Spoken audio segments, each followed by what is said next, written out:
हम उन किसान भाइयों के साथ हैं। कांग्रेस पार्टी ने निर्णय लिया कि जो स्वामीनाथन आयोग की रिपोर्ट है उसके आधार पर समर्थन मूल्य की कांग्रेस पार्टी इस लोकसभा के चुनाव में देश के सामने, किसानों के सामने गारंटी लेगी। हम गारंटी लेंगे कि हम समर्थन मूल्य किसानों का बढ़ाएंगे, जो नीति और नियम के अनुसार उनकी लागत का मिनिमम वर्किंग करके उसकी एग्जैक्ट प्राइस पर कांग्रेस पार्टी निर्णय लेगी। इसके साथ साथ जब 2023 के चुनाव चल रहे थे तो किसानों से की मांग थी 3,000 रुपया कुंटल की गेहूं की। 2700 रुपये बीजेपी की सरकार ने हाँ की थी, जो आज बनी है बीजेपी के घोषणा पत्र में। आज तक एक शब्द नहीं कहा।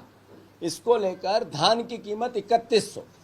कांग्रेस पार्टी ने निर्णय ले लिया है कि हम अपने कार्यकर्ताओं के साथ और किसानों के साथ आंदोलन करें। अभी इस हफ्ते हम सारे ब्लॉक स्तर पर ब्लॉक अध्यक्षों के साथ किसानों के परिवारों को साथ लेकर हर ब्लॉक पे प्रदर्शन करेंगे। अगले हफ्ते जिला पे हम हर जिला स्तर पर किसानों के आपने 2700 रुपये की गेहूं की बात की थी, कलेक्टर को मुख्यमंत्री के नाम ज्ञापन देकर, धरना देकर हम अपना विरोध प्रदर्शन करेंगे, किसानों के हितों की आवाज उठाएंगे। फिर उसके अगले हफ्ते मंडल पर हर खरीदी केंद्र जहां है वहां पर हमारा हर किसान खरीदी केंद्र, जब तक खरीदी के केंद्र चालू हो जाएंगे, किसानों के साथ मिलकर कांग्रेस के कार्यकर्ता हर जहां जहां पर तुलाई चल रही है उस तुलाई केंद्रों पर आंदोलन करेगी। तुलाई केंद्रों पर आंदोलन करेगी। जितने तुलाई केंद्र है पूरे मध्य प्रदेश में 2700 रुपये का दाम इस सरकार को देना पड़ेगा। गेहूं का दाम 3100 रुपये का, धान का दाम इस सरकार को देना पड़ेगा। ये एक महत्वाकांक्षी भावना है। ये सर्वविदित सब किसानों के मन की भावना है कि कांग्रेस पार्टी उनकी लड़ाई लड़े। मैं किसान भाइयों से अनुरोध करना चाहता हूं, मैंने जैसे पहले कहा था कि शिवराज भैया चले गए हैं, अब आपका भाई है जीतू पटवारी और कांग्रेस का एक एक कार्यकर्ता। आपके हितों की लड़ाई लोकतंत्र में हमें आपने जो जनादेश दिया सर माथे पे है, ताकत से लड़ेंगे। साथियों, साथ ही साथ आज सुप्रीम कोर्ट ने जो निर्णय लिया वो निर्णय क्या था? जो चंडीगढ़ के चुनाव हुए उसमें कुछ दिन पहले सुप्रीम कोर्ट का वर्डिक्ट आया था कि अनडेमोक्रेटिक ये जो भावना है लोकतंत्र की, ये तानाशाही की ओर जा रही है। डेमोक्रेसी तानाशाही की ओर जा रही है, ये सुप्रीम कोर्ट के वर्डिक्ट है। आज उस निर्णय को उनने और आगे बढ़कर वो परिणाम बदल दिए। कांग्रेस पार्टी इसका स्वागत करती है। मैं देश के 70% वो लोग जो आज ईवीएम को लेकर शंका में हैं, वो जो ईवीएम की पद्धति, चुनाव प्रणाली को लेकर सवाल उठाते हैं, मैं अनुरोध करना चाहता हूं उन परिवारजनों से, आज समय आ गया है इस चुनाव प्रणाली के खिलाफ सड़कों पर आकर आम जनता इसकी लड़ाई को लड़े। ये एक मोहर है सुप्रीम कोर्ट की कि नरेंद्र मोदी जी ने नए भारत की बात की थी, न्यू इंडिया की बात की थी। क्या हजारों की तादाद में जनप्रतिनिधि बिक गए, दल बदल कर लिया, सांसद बिक गए, विधायक बिक गए, दल बदल हो गया और पूरा देश देख रहा है इस बात को। सरकारें गिरा दी गई, पूरा देश देख रहा है इस बात को। जो चुनाव हुए, जो माहौल होता है उसके विपरीत परिणाम निकलते हैं, पूरा देश देख रहा है इस बात को। तो मैं मानता हूं ऐसे में आम जनता की अब जन भावना बनती जा रही है कि ईवीएम के खिलाफ वो 70% लोग जिनके मन में कुशंका है इस बात की कि ये प्रणाली पर विश्वास नहीं होता है, अब वो सड़क पे आए। कांग्रेस पार्टी, मध्य प्रदेश कांग्रेस पार्टी आने वाले समय में जो चुनाव प्रणाली की इस व्यवस्था की भी एक तरह से जो सुप्रीम कोर्ट ने कहा इसका स्वागत करती है और नरेंद्र मोदी के न्यू इंडिया इस तरह के लोकतांत्रिक व्यवस्था की निंदा करती है। साथियों, फिर से कांग्रेस पार्टी गेहूं के दाम को लेकर, किसानों के हितों की रक्षा को लेकर पूरे प्रदेश में एक पखवाड़ा आंदोलन का, और साथ ही साथ 2 तारीख से भारत जोड़ो न्याय यात्रा, न्याय जैसी मैंने अभी बात की युवाओं की बेरोजगारी की, मैंने बात की किसानों के हक और अधिकार की, एमएसपी की, महिलाओं की, जैसे मैंने कहा कि क्राइम इतना बड़ा है कि हर तीसरी महिला किसी न किसी से तीसरे घर की एक बहन हमारी किसी न किसी रूप में यातनाएं झेलती है, ये महिलाओं का न्याय, श्रमिकों का न्याय, जो महंगाई और बेरोजगारी से परेशान है, ऐसे 5 न्याय के सिद्धांत को लेकर राहुल जी निकल रहे हैं। वो 2 मार्च को हमारी मुरैना से यात्रा आ रही है। 2 मार्च को उसका ध्वज का आदान प्रदान होगा दोपहर को 1 बजे। उसके बाद उसी दिन ग्वालियर, उसके रोड शो होगा, बड़ी आम सभा होगी मुरैना में, उसके बाद रोड शो होगा ग्वालियर में, उसके बाद रात्रि विश्राम ग्वालियर में ही होगा।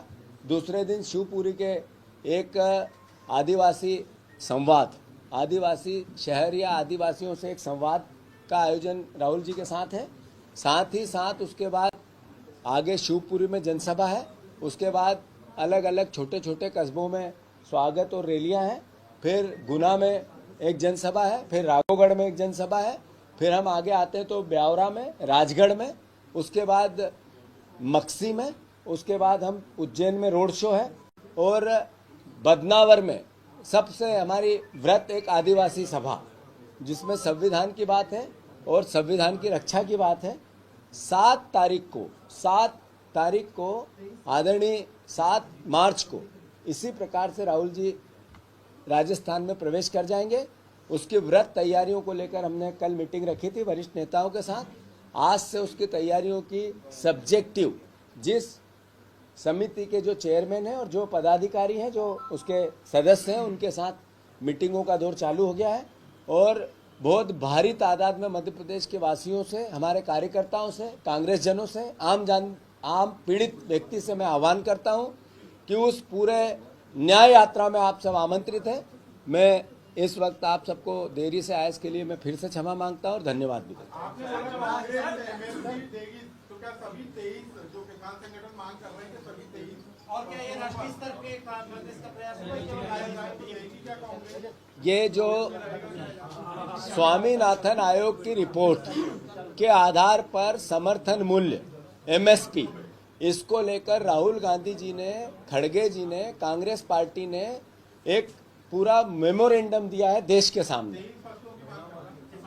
जो स्वामीनाथन आयोग की रिपोर्ट के अनुसार जितनी मांगे होगी, जितनी फसलों के समर्थन मूल्य की बातें होगी, कांग्रेस पार्टी उसकी गारंटी लेगी जब चुनाव जो सारी स्वामीनाथन आयोग की रिपोर्ट के अनुसार, उसमें संख्या कितनी है उसी में है, उतनी सारी दे। दिग्विजय सिंह का एक बयान वायरल हो रहा है जिसमें उन्होंने बीजेपी के नेताओं को चड्डी छाप और पेटीकोट छाप बोला है। बीजेपी लगातार इसको वायरल कर रही है। इसके अलावा राम मंदिर को लेकर भी कहा है कि बीजेपी का उद्देश्य मंदिर बनाना नहीं बल्कि मस्जिदों को तोड़ना था। मैं बार बार कह चुका हूं, हर बार कह चुका हूं, फिर इस बार कहूंगा, कांग्रेस पार्टी का मोटिव एक है, हमें विपक्ष की भूमिका मिली है, और विपक्ष की भूमिका है कि मध्य प्रदेश कांग्रेस कमेटी जो रामायण और गीता जैसा वचन पत्र है, जिसमें जो बातें बीजेपी ने प्रदेश के सामने रखी और वोट लिए, उसको वो पूर्ण करे, इस पे हम काम करेंगे। जहां तक धार्मिक आस्थाओं का सवाल है, हम सबकी धार्मिक आस्थाओं का सम्मान करते हैं। मैं हिंदू हूं, भगवान राम में आस्था रखता हूं, भगवान राम की आस्था और हिंदू धर्म के अनुसार अपनी जीवन पद्धति जीता हूं, उसके लिए मुझे गर्व है। मेरा संविधान ये कहता है जो जैसा है, जिस धर्म में जीता है, वो उस धर्म के अनुसार अपनी जीवन पद्धति को रखे। ये हमारे हिंदू धर्म की भावना और परंपराओं में मैं इसका भी सम्मान करता हूं। बाकी बातों को मैं किसी पे कोई उत्तर नहीं देना चाहता।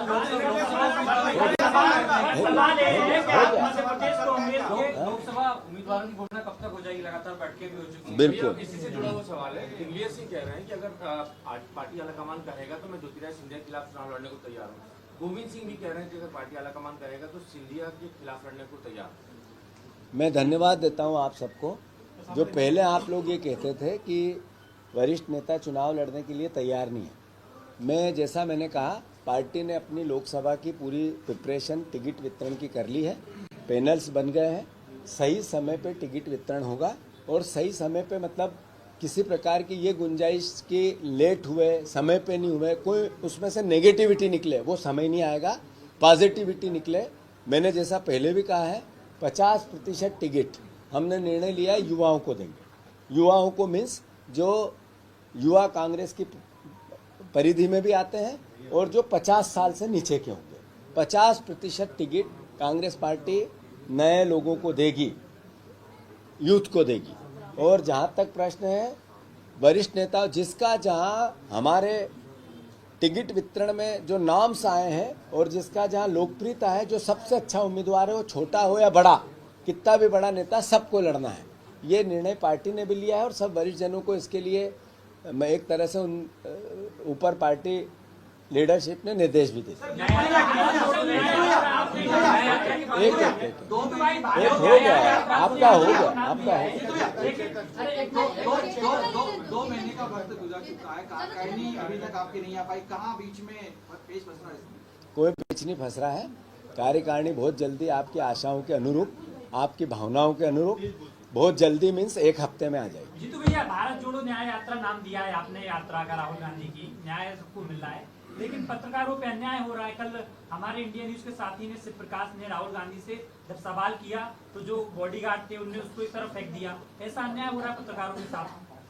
न्याय यात्रा की आप बात कर रहे हैं, मुझे कांग्रेस खुशी हुई, हमारा भी है उसके साथ। मुझे खुशी हुई कि पत्रकारों के लिए न्याय की बात आप लोग करने लगे हैं। मुझे पता है कि पत्रकारों के साथ सबसे बड़ा अन्याय वो होता है जो उसकी आज इनकम है, उसमें उसके घर को चलाने में परिस्थिति, परिवार को चलाने में परेशानी आती है। ये महंगाई ये पत्रकारों को भी किसी न किसी प्रकार से यातना दे रही है। ये एक पूछ के मारा जा रहा है उसको। उसके गार्ड राहुल गांधी के जो यात्रा में सुरक्षा गार्ड लगे हुए हैं, वो यादव जाति बता रहा है, उसके बाद उसको मारा जा रहा है। मैंने अनुरोध आपसे ये किया कि आप पत्रकारों की महंगाई की मार पड़ रही है, न्याय की बात हो रही है, कांग्रेस पार्टी कर रही है। पत्रकारों को जिस तरीके से एक जो ईमानदारी से उसका धर्म है, वो उस धर्म को रोका जा रहा है। एक तरह से मीडिया हाउस का पर कब्जा होने लगा है सरकारों का, वो छोटे वाले का राज्य की सरकारों पे और बड़े मीडिया हाउस का देश की सरकारों पे। ये अन्याय है, ये पत्रकारों का जर्नलिज्म के साथ अन्याय है। इसकी चिंता हम सबको करनी चाहिए और हम सब करेंगे।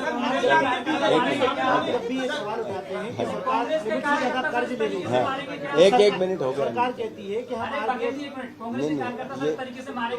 भैया आप सवाल चलो और कैसे बात। RBFM सरकार ये कहती है कि जब भी आप कर्ज की बात करते हैं तो सरकार ये कहती है कि हम लिमिट में कर्ज ले रहे हैं। कर्ज तो आपकी भी जब सरकार थी तब भी लिया गया। आप अपनी सरकार के समय का हिसाब नहीं देते कि आपने जितने वादे किए थे कितने पूरे किए।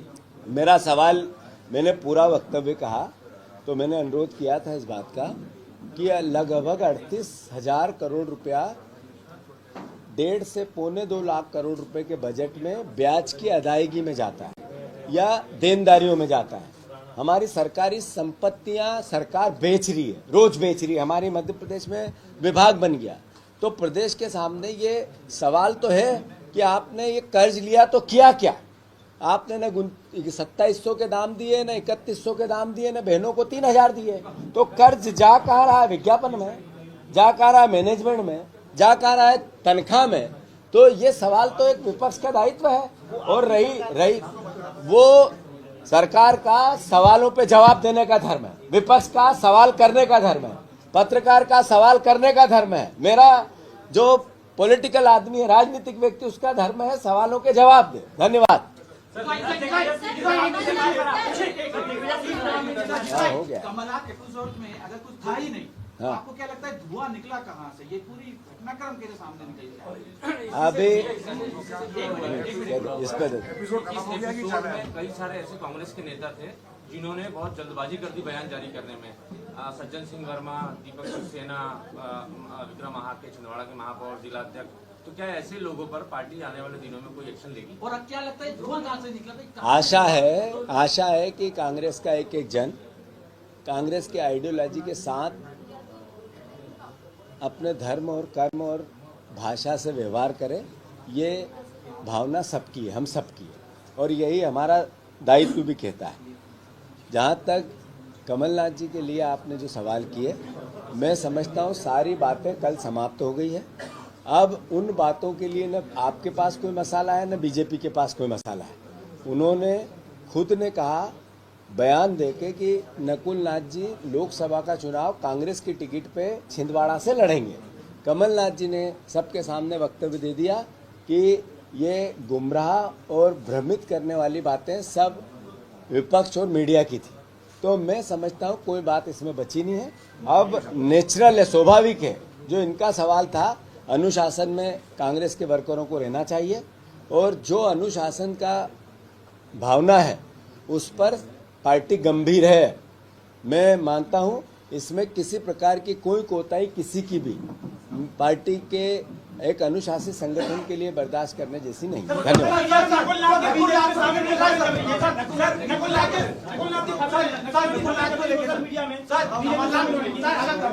खत्म हो गया है तो नकुल नाथ को टिकट मिल रहा है क्या? क्या भैया अन्याय पे पत्रकार से कांग्रेस पार्टी माफी मांगेगी? और क्या हाल है बाकी? ठीक है, धन्यवाद। यार मैंने